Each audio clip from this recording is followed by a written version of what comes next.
Bismillahirrahmanirrahim. Assalamualaikum warahmatullahi wabarakatuh. Alhamdulillahirabbil alamin. Wassalatu wassalamu ala asyrafil anbiya'i wal mursalin wa ala alihi wa sahbihi ajma'in, amma ba'd.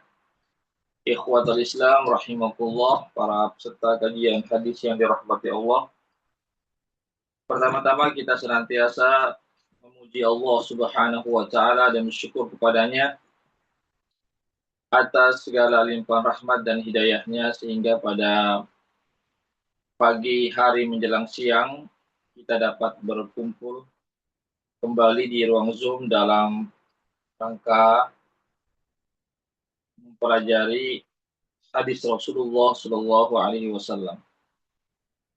Salawat dan salam senantiasa tercurahkan kepada junjungan kita Nabiullah Muhammad Shallallahu Alaihi Wasallam beserta keluarga dan para sahabatnya, para pengikutnya yang tetap setia berpegang teguh kepada sunnah-sunnah beliau dan para sahabatnya hingga hari kiamat kelak. Amin ya rabbal alamin. Ikhwatal Islam rahimakumullah.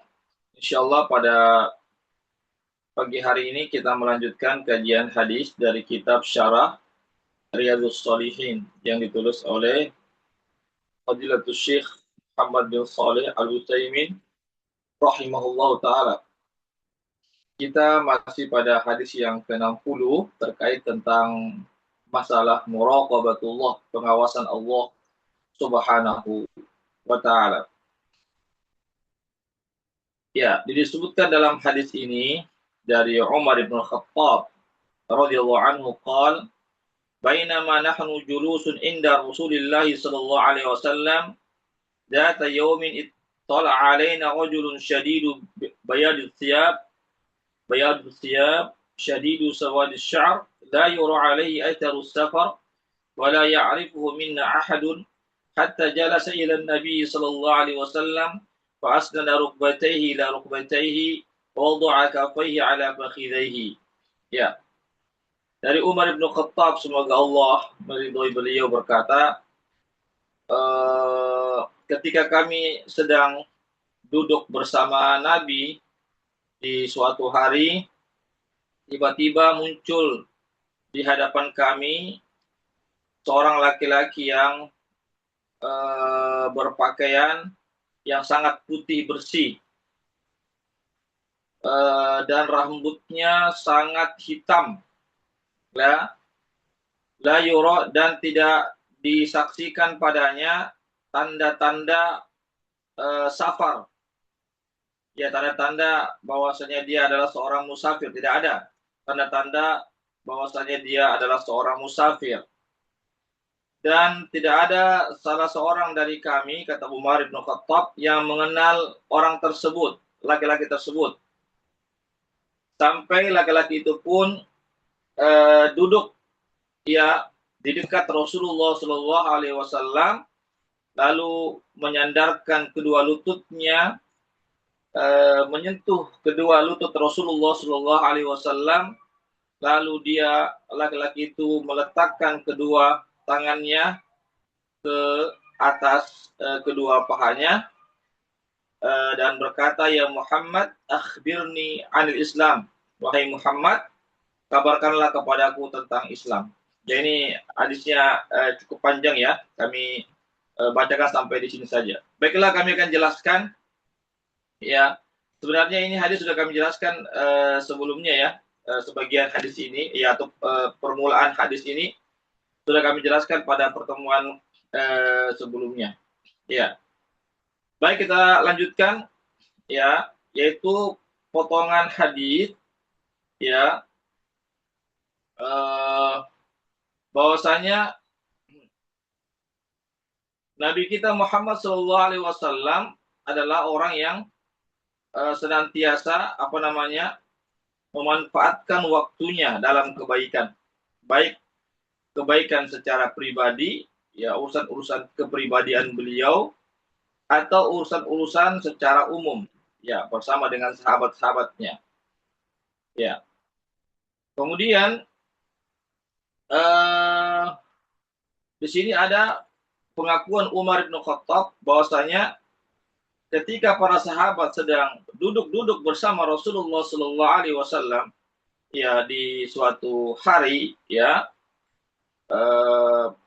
Nabi ya duduk bersama para sahabat beliau, ya di antaranya bersama Umar bin Khattab yang meriwayatkan ini hadis. Tiba-tiba muncul seorang laki-laki, yang mana laki-laki ini dia memakai pakaian ya yang sangat putih bersih, ya rambutnya sangat hitam, ya tidak berdebu, ya itu maksudnya sangat hitam artinya tidak berdebu, ya tidak kotor rambutnya, ya hitam bersih, ya sangat hitam, ya itu menunjukkan bahwasannya rambutnya begitu bersih, ya. Kemudian pada orang tersebut tidak ada tanda-tanda bahwasanya dia sedang melakukan safar, ya.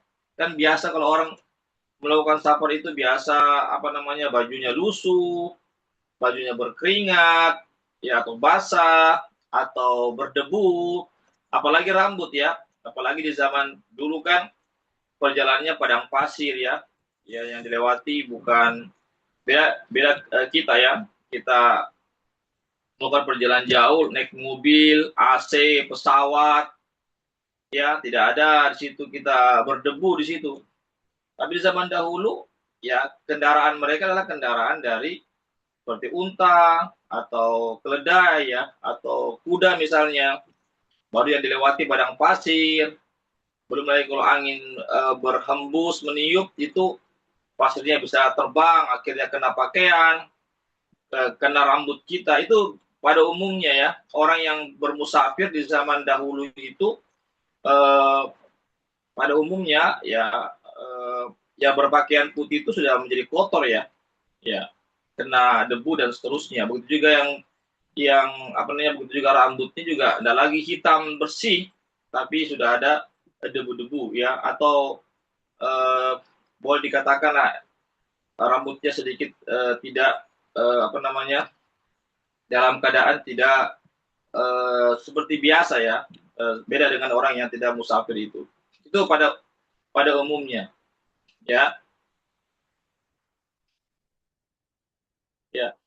dan orang ini kata Umar adalah orang yang tidak dikenal, ya dia bukan penduduk Madinah.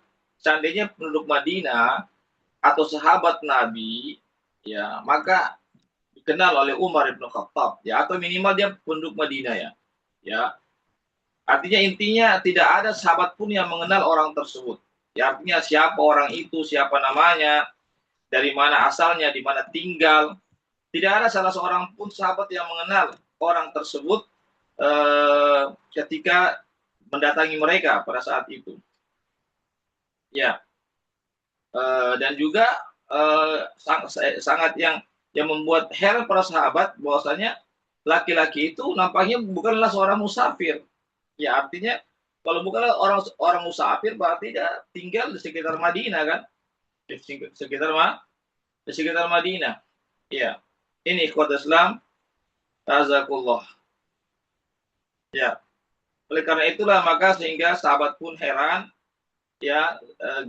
siapa gerangan laki-laki tersebut. Ini ikhwat Islam azakumullah. Ya.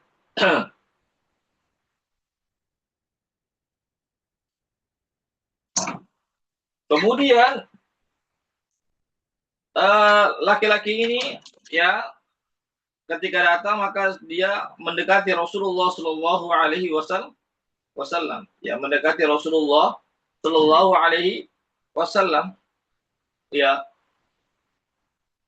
Dan sebagaimana kita ketahui bersama bahwasanya di akhir hadis ini Nabi menyampaikan kepada sahabat bahwasanya laki-laki itu adalah Jibril, malaikat Jibril alaihissalam. Ya subhanallah, ya. Jadi laki-laki yang berpakaian putih bersih, rambutnya hitam bersih, dan tidak ada sahabat yang mengetahuinya siapakah laki-laki itu, ternyata dia adalah malaikat yang berubah wujud menjadi seorang manusia. Itu bisa ya, bisa. Jadi malaikat bisa berubah wujud sebagai manusia sebagaimana Jibril alaihissalam ya. Jibril bukan cuma satu kali saja Jibril berubah wujud menjadi manusia. Pernah juga di zaman Nabi, kalau tidak salah di zaman apa ya, di zaman Nabi Ibrahim kah itu. Yang penting ya malaikat itu bisa berubah wujud ya menjadi, tentu dengan izin Allah Subhanahu wa taala, menjadi seorang manusia. Seperti Jibril ini ya, dia yang laki-laki yang dimaksud itu adalah Jibril alaihissalam. Karena di akhir hadis ini disebutkan Nabi mengatakan kepada sahabatnya, wahai sahabatku, tahukah engkau siapakah laki-laki itu yang datang bertanya ya kepada kita? Maka selalu mengatakan Allahu wa rasuluhu a'lam. Hanya Allah dan Rasulnya yang lebih tahu. Maka maka Nabi mengatakan innahu Jibril atakum yu'allimukum dinakum. Itulah malaikat Jibril yang datang kepada kalian dan mengajarkan agama kepada kalian. Ya, jadi Jibril itu datang kepada Nabi dan menanyakan beberapa pertanyaan kepada Nabi dan didengar oleh para sahabat pada saat itu. Tujuannya Jibril adalah untuk mengajarkan agama kepada para sahabat Rasulullah Shallallahu Alaihi Wasallam. Kenapa? Karena Jibril sudah mengetahui jawabannya ya. Sebagaimana nanti akan kita lanjutkan pembacaan hadis ini. Jelas ya? Ya, jadi yang dimaksud dengan laki-laki yang berpakaian putih bersih, rambutnya hitam, tidak ada tanda-tanda bahwasanya dia adalah seorang musafir, ya, dan tidak ada sahabat yang mengetahui siapakah orang itu, yang sangat aneh, ya. Ternyata dia adalah malaikat, ya, yang berubah wujud menjadi seorang manusia, seorang laki-laki yang bernama malaikat Jibril alaihi salam. Ya. Jadi malaikat Jibril ini adalah salah satu malaikat yang sangat ya besar wujudnya ya. Malaikat yang sangat agung dan malaikat juga yang sangat besar wujudnya, penciptaannya. Ya, cuma kita tidak tahu ya bagaimana besarnya malaikat Jibril itu, kita tidak tahu. Yang penting malaikat Jibril itu disebutkan bahwasanya malaikat Jibril ini memiliki 600 sayap ya. Seandainya ya, artinya wujud aslinya malaikat Jibril itu adalah dia memiliki 600 sayap, yang mana jika sayap-sayapnya itu dibentangkan maka tertutuplah ufuk barat dan timur. Ya, artinya ufuk barat dan timur itu tertutup. Artinya adalah langit yang ada di hadapan kita tertutup, tidak kelihatan ya. Begitu besarnya, begitu lebarnya sayap yang dimiliki oleh malaikat Jibril sehingga menutupi ufuk barat dan timur. Itu kalau wujud aslinya ya, memiliki sayap yang sangat besar, yang sangat lebar, sebanyak 600 sayap. Ya, tapi malaikat Jibril juga bisa berubah wujud menjadi seorang laki-laki ya, termasuk dalam hadis ini. Ya, jelas ya. Malaikat Jibril juga adalah malaikat yang paling utama di antara seluruh malaikat yang ada. Ya. Jadi malaikat Jibril ya, sebagaimana disebutkan dalam kitab ini, adalah malaikat yang paling utama, yang paling mulia dibandingkan dengan malaikat-malaikat yang lainnya. Ya, sebagaimana manusia ya, para nabi dan rasul adalah orang yang paling utama dibandingkan dengan manusia-manusia yang lainnya. Sama juga dengan malaikat Jibril, ya, malaikat kan banyak jumlahnya ya, tidak terhitung banyaknya, bahkan jumlah malaikat itu lebih banyak daripada jumlah manusia. Ya, dan jumlah makhluk ya manusia ya, lebih banyak jumlah malaikat dibandingkan jumlah manusia. Dan malaikat Jibril adalah malaikat yang paling utama, yang paling afdol dibandingkan dengan malaikat-malaikat yang lainnya. Kenapa? Malaikat Jibril adalah malaikat yang paling utama, yang paling mulia, yang paling agung ya dibandingkan dengan malaikat-malaikat yang lainnya, karena malaikat Jibril ini memiliki ya tugas ya atau pekerjaan yang sangat mulia. Ya, yaitu apa? Membawakan wahyu Allah kepada para nabi dan rasulnya. Ya, jadi tugasnya. Jadi kenapa malaikat Jibril yang paling mulia di antara malaikat-malaikat yang lainnya? ya, karena malaikat Jibril memiliki tugas yang sangat mulia, yang sangat agung, yaitu apa? Membawa risalah Allah atau wahyu Allah kepada para nabi dan rasulnya, ya, sampai kepada nabi kita Muhammad sallallahu alaihi wasallam. Maka Al-Qur'an itu atau wahyu Al-Qur'an itu, ya, itu dibawa oleh malaikat Jibril alaihissalam dari Allah Subhanahu wa taala, kemudian dibawa kepada Rasulullah sallallahu alaihi wasallam. Itulah sehingga kenapa malaikat Jibril adalah malaikat yang paling mulia, yang paling agung, ya, dibandingkan dengan malaikat-malaikat yang lainnya. Iya. Jadi malaikat Jibril ini adalah malaikat yang sangat agung, ya, yang sangat besar, ya, ciptaannya, ya, bentuknya yang sangat besar sekali. Ya, Nabi pernah melihatnya dalam bentuk aslinya sebanyak 2 kali. Ya, dalam bentuk aslinya, yaitu memiliki 600 sayap, Nabi pernah melihat, ya, sebanyak 2 kali. Yaitu apa? Nabi melihatnya di bumi dan juga melihatnya di langit. Ya, 2 kali Nabi melihat dalam malaikat Jibril dalam bentuk aslinya, yaitu bukan berwujud manusia, ya, berwujud malaikat, yaitu di bumi ini Nabi pernah melihat, begitu juga di langit, ya, Nabi pernah melihat 1 kali.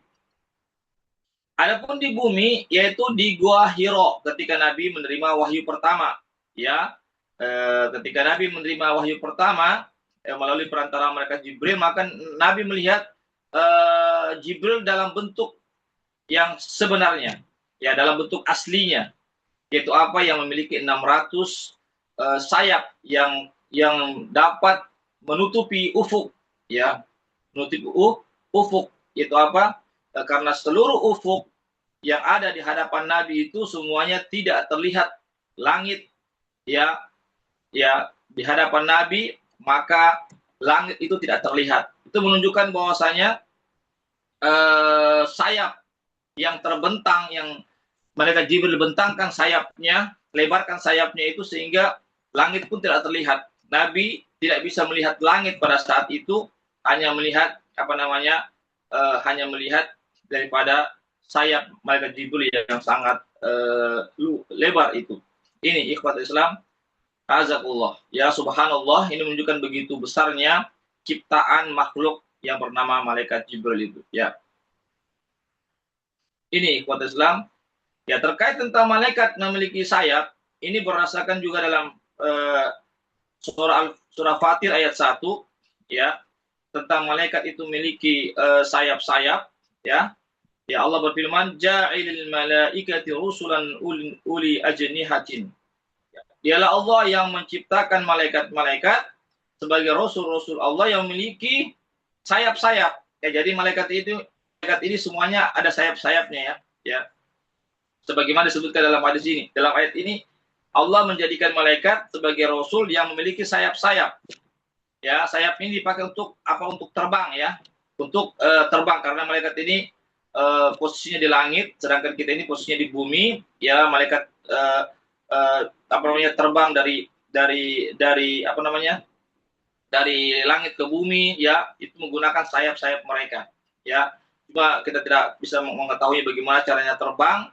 Yang penting sayap itu digunakan sebagai alat para malaikat itu bisa berjalan, bisa terbang, ya, dengan sayap itu. Sebagaimana kita ketahui, ya, burung itu memiliki sayap, ya, untuk dipakai untuk terbang, ya. Tapi sekali lagi kita tidak bisa membayangkan bagaimana bentuk sayapnya, terbuat dari apa, ya, bagaimana lebarnya, ukurannya, itu Allah alam bisawab, ya, kita tidak mengetahuinya. Yang penting kita meyakini saja bahwasanya para malaikat itu memiliki sayap, ya, seperti malaikat Jibril memiliki 600 sayap. Ada malaikat yang memiliki 2 sayap, ada yang lebih daripada itu, ya. Allah alam bisawab, hanya Allah yang lebih tahu. Ya, jadi sekali lagi sayap itu digunakan sebagai alat untuk bisa terbang, ya, agar malaikat itu bisa terbang dengan kecepatan yang, ya, dengan terbang yang cepat, ya. Itu yang pertama, ya. Jadi Nabi Muhammad SAW melihat malaikat Jibril, pernah melihat malaikat Jibril dalam bentuk aslinya yang memiliki 600 sayap, itu di Gua Hiro, ya ketika Nabi menerima wahyu pertama, yaitu apa? Surah Al-Alaq ayat 1 sampai ayat 5, yaitu di bumi ya karena Gua Hira itu terletak di bumi ya, bukan di langit ya. Yang kedua, Nabi juga pernah melihat malaikat Jibril itu untuk kedua kalinya itu di langit, yaitu apa? Tepatnya di Sidratul Muntaha, yaitu di langit yang ketujuh. Sidratul Muntaha itu tempatnya adalah di langit yang ketujuh. Ya ketika apa? Ketika peristiwa Isra Mi'raj ya.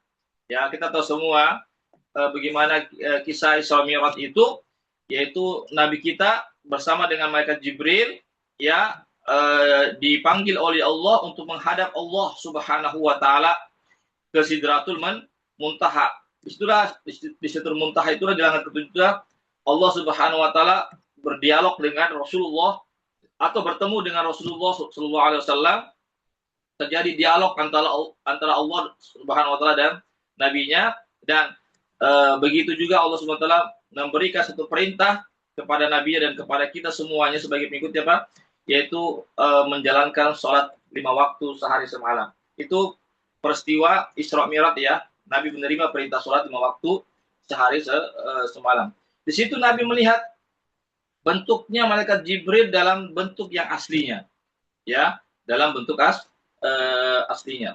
Ini kisah ini bisa kita lihat pada surah An-Najm ayat 4 sampai 9 ayat ke-9 ya. Bahwasanya di situ Nabi melihat malaikat Jibril ya di yang berada di apa namanya? Ketika di Sidratul Muntaha ya. Ikhwatul Islam, ta'azakumullah, yaitu terkait tentang malaikat Jibril apa namanya?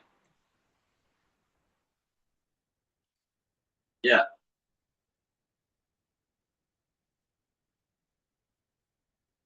Ya. Ini tentang Nabi melihat malaikat Jibril yang kedua kalinya di Sidratul Muntaha itu pada surah An-Najm, maaf ya. Tepatnya di surah An-Najm ayat 13 sampai 14. Walaqad ra'ahu nazlatan ukhra inda Sidratil Muntaha. Sesungguhnya Nabi pernah melihat malaikat Jibril untuk kedua kalinya, yaitu tepatnya di Sidratul Muntaha, yaitu di langit yang ketujuh. Ini ikhwatul Islam, azakumullah. Jadi sekali lagi ya, tentu yang memberikan kemampuan Jibril itu bisa berubah wujud dari aslinya kepada wujud yang seperti manusia yang Nabi lihat oleh para sahabatnya di bumi, itu tentu dengan izin dan izin dari Allah Subhanahu wa taala, dan yang mana Allah Subhanahu wa taala juga memberikan kekuatan kepada para malaikatnya termasuk malaikat Jibril untuk bisa berubah wujud dari wujud aslinya kepada wujud yang bukan aslinya seperti manusia, yaitu laki-laki, sebagaimana yang hadis yang sedang kita bacakan ini, yaitu seorang laki-laki yang mendatangi Nabi ya, dan disaksikan oleh para sahabat Nabi, ternyata dia adalah malaikat Jibril alaihi salam. Kemudian yang berikutnya, malaikat Jibril ini yang berubah wujud sebagai laki-laki ini mendekat kepada Nabi ketika datang ya di tengah-tengah para sahabat, lalu dia mendekat kepada Nabi, langsung mendekati Rasulullah Shallallahu Alaihi Wasallam. Ya, dia tidak tidak bertanya mana Muhammad, mana Rasulullah, tapi dia langsung menemui Rasulullah Shallallahu Alaihi Wasallam, menunjukkan bahwasanya dia tahu bahwasanya ini adalah Rasulullah ya, karena malaikat ya, dia tahu ya, tentu dengan izin Allah Subhanahu wa taala, perintah Allah, maka dia mengetahui bahwa ini adalah Rasulullah sallallahu alaihi wasallam. Maka dia pun ya mendekati Nabi sallallahu alaihi wasallam, lalu menyandarkan kedua lututnya menyentuh kedua lutut Rasulullah sallallahu alaihi wasallam. Ya, setelah itu beliau pun juga meletakkan kedua, ya, yaitu malaikat Jibril meletakkan kedua telapak tangannya di atas kedua pahanya. Ya, ini kata para ulama menunjukkan bahwasanya seorang penuntut ilmu itu harus memiliki adab yang mulia. Ya, sebagaimana malaikat Jibril mengajarkan kepada kita Ya, seolah-olah malaikat Jibril adalah seorang murid, sedangkan Nabi Muhammad ya, malaikat Jibril adalah murid ya, yang karena dia yang bertanya kepada Nabi Muhammad. Nabi Muhammad adalah seorang guru. Dilihat bagaimana cara duduknya seorang murid ya, artinya dengan penuh adab ya di hadapan gurunya. Ini menunjukkan kepada kita bahwasanya seorang murid, seorang pelajar di hadapan gurunya dia harus memiliki adab yang mulia. Ya, tidak boleh sombong, cara duduknya harus yang benar, ya, tidak meremehkan gurunya dan seterusnya. Ini ikhwatal Islam azakullah. Karena sebagaimana yang di akhir hadis ini Nabi mengatakan sesungguhnya yang datang kepada kalian adalah malaikat Jibril, datang kepada kalian untuk mengajarkan ilmu agama kepada kalian. Ya, jadi tentang juga cara duduknya, ya tentang isi pertanyaannya dan seterusnya. Itu semua merupakan pelajaran agama, adab-adab yang malaikat Jibril ajarkan kepada kita. Ini ikhwat Islam, azakumullah. Iya. Kemudian di sini ikhwat Islam, azakumullah, malaikat Jibril mengatakan, "Ya Muhammad, akhbirni anil Islam." Wahai Muhammad, kabarkanlah kepadaku tentang Islam. Di sini malaikat Jibril memanggil Muhammad. Muhammad ya, ya itu boleh-boleh saja ya, karena dia adalah seorang malaikat ya, bukan seorang manusia. Kalau seorang manusia, maka tentu dia harus memanggil ya Rasulullah, ya sebagai bentuk apanya?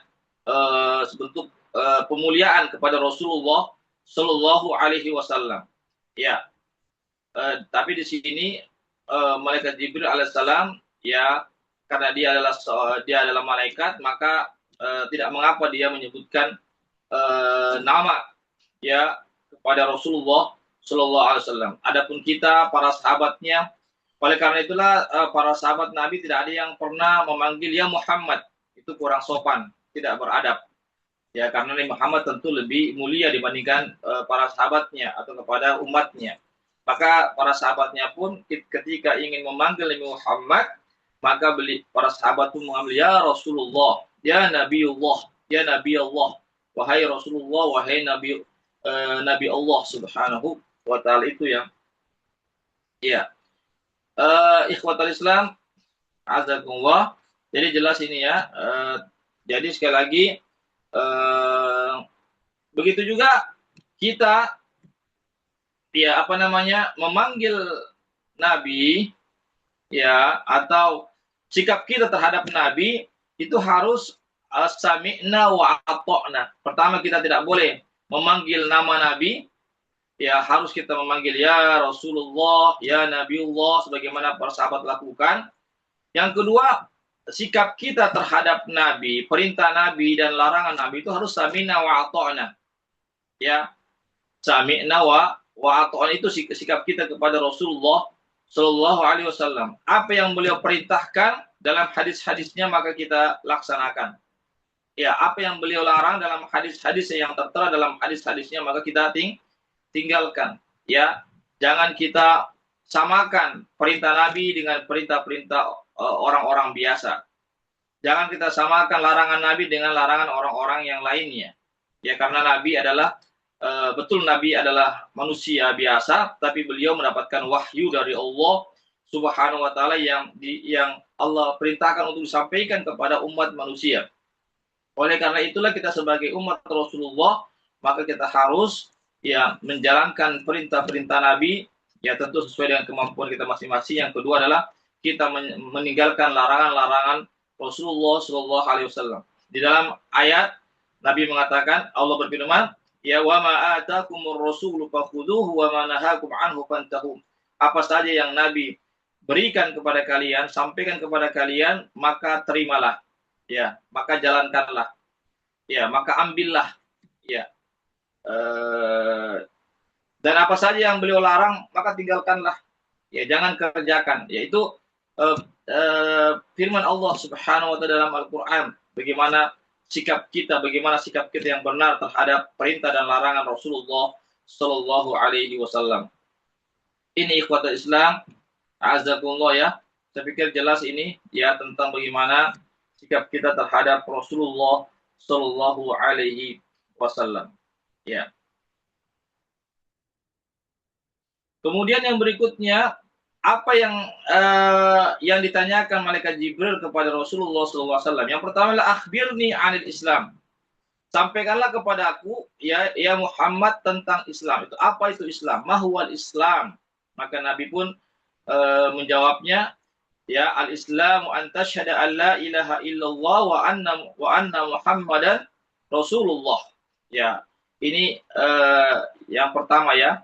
Yang kedua, wa tuqimus shalah, ya dirikanlah salat, wa tu'tiyaz zakah, keluarkanlah zakat, wa tasuma Ramadan, dan berpuasalah di bulan Ramadan, wa tahujjal baita in istata'ta ilaihi sabila, dan tunaikanlah ibadah haji jika engkau mampu melaksanakannya. Yang pertama dulu kita akan bahas yaitu apa? Anta syahada alla ilaha illallah wa anna Muhammadar Rasulullah. Ya, jadi rukun Islam, ini yang disebut dengan rukun Islam yang 5 ya. Jadi rukun Islam ini yang 5 yang kita hafal, ya sejak dari SD barangkali ya, kita sudah hafal, itu berdasarkan hadis ini. Ya, dalilnya terdapat dalam hadis ini tentang adanya rukun Islam. Jadi para ulama mengatakan ini rukun Islam, ya ada 5 rukun Islam berdasarkan hadis ini dan hadis-hadis yang lainnya. Iya. Itu apa? Kita bersaksi bahwasanya tidak ada yang berhak diibadahi, disembah, melainkan hanyalah Allah Subhanahu wa taala, dan kita bersaksi bahwasanya Muhammad adalah utusan Allah Subhanahu wa taala. Jadi rukun yang pertama adalah la ilaha illallah. La ilaha illallah. Ya, tidak ada yang berhak diibadahi melainkan ya Allah Subhanahu wa taala. Ya, jadi kita harus ya bersaksi dengan lisan kita, itu maksudnya ya, bersaksi tidak ada yang berhak diibadahi melainkan hanyalah Allah. Itu maksudnya kita bersaksi dengan lisan kita, artinya kita mengucapkan dengan lisan kita dan membenarkan di dalam hati kita bahwasanya tidak ada yang berhak untuk kita ibadahi, ya untuk kita berdoa, untuk kita sholat, ya puasa, zakat, dan ibadah-ibadah lainnya yang kita tujukan melainkan hanyalah kepada Allah Subhanahu wa taala saja. Yaitu maksudnya. Jadi kenapa ibadah itu hanya ditujukan hanya kepada Allah Subhanahu wa taala saja? Ya, kenapa kita meminta hanya kepada Allah saja? Kenapa kita berdoa hanya kepada Allah saja? Kenapa kita sholat kita tujukan hanya kepada Allah saja? Puasa dan ibadah-ibadah yang lainnya kita tujukan hanya kepada Allah. Karena Allah Subhanahu wa taala, ikhwatul Islam azakullah, yang satu-satunya yang menciptakan semua ini alam semesta. Satu-satunya zat yang memiliki seluruh alam semesta ini termasuk diri kita. Dan juga satu-satunya zat yang mengatur, yang memberikan rezeki kepada seluruh makhluk-makhluknya. Ya, karena Allah yang menciptakan, hanya Allah yang menciptakan, karena Allah saja yang memiliki dan yang mengatur seluruh alam semesta termasuk diri kita, maka dialah satu-satunya yang berhak untuk diibadahi. Adapun yang tidak bisa menciptakan, yang tidak bisa memiliki, ya yang tidak bisa mengatur alam semesta ini, maka tidak pantas mereka-mereka itu dijadikan Tuhan-Tuhan untuk kita ibadahi. Tidak pantas mereka seperti berhala-berhala yang disembah oleh orang-orang musyrik terdahulu misalnya di kota Mekah pada saat itu, ya berhala-berhala yang mereka jadikan sebagai Tuhan-Tuhan mereka, orang-orang kafir Quraisy itu tidak pantas untuk dijadikan sebagai Tuhan-Tuhan. Untuk manusia meminta kepadanya, ya menjadikan sebagai perantara, ya karena apa? Karena mereka itu adalah berhala-berhala yang tidak bisa menciptakan, yang tidak bisa memiliki dan juga tidak bisa mengatur alam semesta ini. Ini ikhwatul Islam azakumullah. Jadi itu ya, jelas ya kenapa ibadah itu hanya ditujukan hanya kepada Allah saja, karena yang menciptakan alam semesta ini termasuk diri kita hanyalah Allah saja. Yang kedua, yang memiliki diri kita seluruh alam semesta ini hanyalah Allah saja. Kemudian yang mengatur diri kita dan seluruh alam semesta ini hanyalah Allah Subhanahu wa taala saja.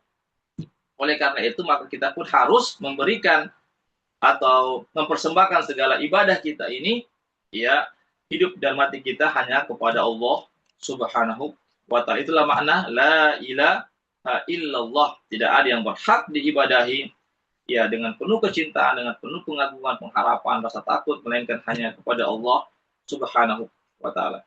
Yang kedua, Allah juga memiliki sifat-sifat ya yang sempurna. Kenapa kita mesti menyembah hanya kepada Allah, beribadah hanya kepada Allah Subhanahu wa taala? Kenapa la ilaha illallah? Tidak ada yang berhak diibadahi melainkan Allah. Karena Allah Subhanahu wa taala yang memiliki ya sifat-sifat yang banyak, yang sempurna, yang mulia, yang sifat-sifat yang paling baik. Kita lihat ya. Allah Subhanahu wa taala begitu banyak ya yang nikmat yang Allah berikan kepada kita. Ya. Begitu juga Allah memberikan hidayah kepada kita, petunjuk. Ya, Allah Subhanahu wa taala yang apa namanya? Yang Maha Rahman dan Rahimnya ya kepada rahmannya yaitu sifat Allah yang Maha pengasih itu kepada seluruh makhluknya. Ya. Dan Allah sangat penyayang khususnya kepada orang-orang yang beriman. Ya, sehingga jelaslah bahwasanya alam semesta ini kenapa kita bisa nikmati alamnya, ya hasil-hasilnya, ya kita nikmati sampai sekarang. Bahkan orang-orang kafir pun menikmatinya kan, ya tinggal mereka di bumi ini dengan nyaman, dengan tenang, mereka bisa menikmati nikmat-nikmat itu semuanya bersumber dari Allah. Allah yang menciptakan semuanya itu. Oleh karena itulah mestinya manusia harus menyembah hanya kepada Allah Subhanahu wa taala. Ini ikhwatul Islam, azakullah. Ya. Jadi sekali lagi ya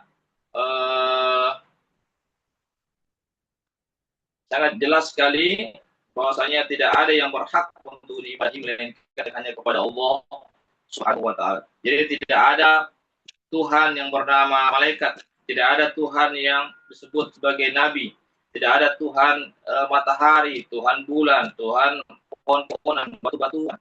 Ya, tidak ada Tuhan-Tuhan yang lainnya, melainkan hanyalah Allah Subhanahu wa taala saja.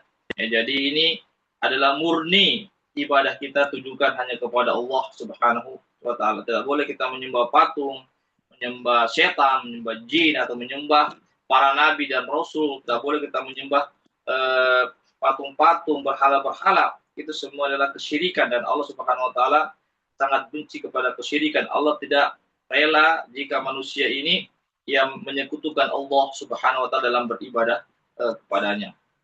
Oleh karena itulah sehingga semua para nabi dan rasul hingga Rasulullah sallallahu alaihi wasallam Allah utus ke muka bumi ini kepada setiap kaumnya untuk mengajak kaumnya menyembah hanya kepada Allah, beribadah hanya kepada Allah Subhanahu wa taala sebagaimana firman Allah dalam surah An-Nahl ayat 36, "Wa laqad ba'atsna fi kulli ummatin rasula an ya'budullaha wajtanibut taghut." Dan sungguh kami telah mengutus pada setiap umat seorang rasul yang tugasnya adalah menyeru manusia untuk beribadah hanya kepada Allah dan meninggalkan segala bentuk sembahan-sembahan selain Allah Subhanahu wa taala. Ini ikhwat Islam, azakumullah, ya, pentingnya kita mengetahui bahwasanya yang berhak untuk diibadahi hanyalah kepada Allah Subhanahu wa taala. Itulah makna la ilaha illallah. Jadi bukan cuma sekedar diucapkan la ilaha illallah, la ilaha illallah, tapi kita harus tahu apa maknanya. Ya, apa makna dari la ilaha illallah? Apa konsekuensinya dari ucapan la ilaha illallah? Jadi kita ucapkan, lalu kita benarkan dalam hati kita, tidak ada keraguan terhadap kalimat tersebut.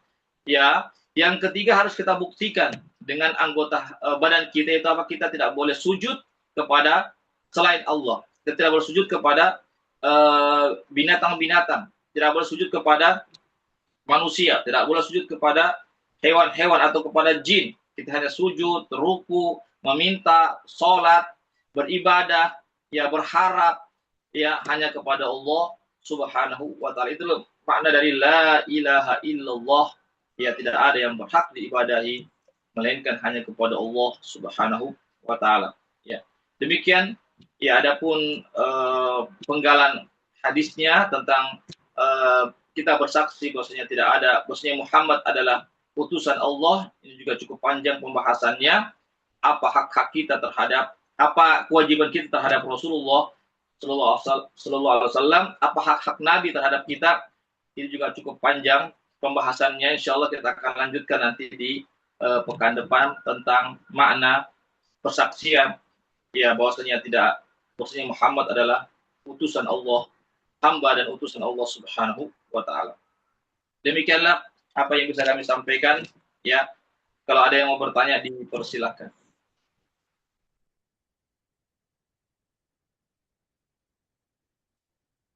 Assalamualaikum Ustaz. Salam, ya, silakan. Izin bertanya Ustaz, Ya, silakan. terkait dengan kesyirikan ini, berhubung ini nantinya akan dekat dengan Hari Raya Idul Adha, bisa Ustaz terangkan bagaimana tata cara berkurban yang sesuai dengan syariat Islam? Ya, Karena kadang baik. di setiap desa, di daerah-daerah berbeda-beda. Ya, Iya, Ustaz. jadi kita ketika kita berkurban, ya, kita harus membaca bismillah, ya. Minimal kita membaca bismillah, tapi kalau mau disempurnakan lagi dengan bismillah, Allahu Akbar, kemudian kita katakan Allahumma taqabbal, ya, hadihi an fulan bin fulan. Yang artinya, ya Allah, ya, terimalah kurban ini dari si fulan, ya, dari si, sebutkan namanya, ya. Tapi yang paling penting yaitu kita mengucapkan bismillah, ya, dengan nama Allah Subhanahu wa taala. Bahwasanya sembelihan ini, ya, kita tujukan kepada Allah Subhanahu wa taala dengan menyebut nama Allah. Bismillah, Allahu Akbar. Ya. Kemudian kita katakan Allahumma taqabbal, ya Allah, terimalah, ya, kurban si fulan, disebutkan namanya. Ya, kalau satu orang, ya sebutkan satu orang. Kalau perkurbannya 7 orang, sebutkan 7 orang. Tapi yang paling wajib atau yang diwajibkan itu adalah kita membaca bismillah. Itu yang wajib. Adapun Allahu Akbar, ya, ucapan Allahu Akbar dan ucapan Allahumma taqabbal, yani hadhihi an fulan, ya Allah, terimalah kurban ini dari si fulan, itu hukumnya sunnah. Ya, hukumnya sunnah. Seandainya itu tidak dibaca, maka itu tetap sah, tapi sebaiknya dibaca, ya, begitu. Ya, demikian itu tata cara ketika berkurban, ya, ketika kita menyembelih hewan kurban. Ya, jadi sekali lagi, berkurban itu merupakan perintah Allah dan Rasulnya, ya, meskipun hukumnya itu berbeda pendapat para ulama. Ada mengatakan dia wajib bagi yang mampu, ada mengatakan dia sunnah muakkadah, ya, sunnah yang sangat dianjurkan bagi yang mampu. Ya, jadi berkurban itu salah satu ibadah. Ya, maka kita hanya tujukan kepada Allah, ya. Kita tujukan kepada Allah Subhanahu wa taala, ya. Bahwasanya penyembelihan hewan kurban itu, ya, niat kita tujukan kepada Allah Subhanahu wa taala, ya, bukan kita tujukan kepada berhala-berhala, ya, karena terkadang ada juga orang yang menyembelih hewan itu, ya, tujuannya lain juga. Ada yang ditujukan untuk berhala-berhala mereka, ya, bagaimana orang-orang terdahulu itu, ya, itu adalah kesyirikan, ya, itu adalah bentuk kesyirikan, ya. Jadi karena menyembelih hewan kurban itu bagian dari ibadah, maka ibadah itu murni harus ditujukan kepada Allah Subhanahu wa taala, ya. Oleh karena itu kita pun agar bagaimana sembelihan itu bisa sah dan bisa dimakan dagingnya, maka kita harus membaca bismillah dengan nama Allah Subhanahu wa taala. Ya, bahkan dalam riwayat, ya, bisa juga kita katakan Allahumma, ya, hadhihi laka, ya, ya Allah, hewan kurban inilah untukmu, kami persembahkan untukmu, ya dari si fulan dan si fulan misalnya, dari tersebutkan ya. Sini ada kata-kata untukmu ya. Tapi sekali lagi hewan kurbannya itu bukan dagingnya itu untuk Allah. Dagingnya itu dipergunakan ya atau dimanfaatkan oleh pekurban, dimakan dan dibagikan kepada orang-orang miskin atau dihadiahkan. Tapi maksudnya penyembelihannya itu ya artinya apa? Bentuk kita beribadah melalui dengan penyembelihan itu kita niatkan kepada Allah Subhanahu wa taala bahwasanya penyembelihan itu ya hanya ditujukan kepada Allah. Sama seperti sholat ya. Kita sholat itu ya kita melaksanakan sholat itu kita tujukan sholat kita ini kepada Allah Subhanahu wa taala. Ya, jelas ya. Ya karena ada juga orang sholat ya seperti apa ya ibadah-ibadah itu ada yang mereka beribadah itu dia tujukan bukan kepada Allah. Iya, dia sujud, dia apa namanya meminta ya, seperti meminta, saya berdoa. Ada juga yang berdoa bukan kepada Allah. Ya, ada yang berdoa minta kepada jin, kepada berhala-berhala, kepada apa namanya meminta kepada orang-orang yang sudah meninggal dunia misalnya. Ada juga begitu. Iya, maka itu bentuk-bentuk kesyirikan. Ya, jadi doa, sholat, ruku, sujud, ya termasuk juga menyembelih hewan kurban itu, ya kita hanya tujukan ya kita persembahkan semuanya itu hanya kepada Allah Subhanahu wa taala. Itulah makna daripada dari makna la ilaha illallah. Tidak ada yang berhak untuk kita ibadahi apakah melalui sholat, puasa, zakat termasuk juga menyembelih hewan kurban melainkan hanya kepada Allah Subhanahu wa taala kita tujukan segala ibadah kita. Demikian barangkali yang bisa kami sampaikan. Ya, kalau ada bertanya lagi silakan.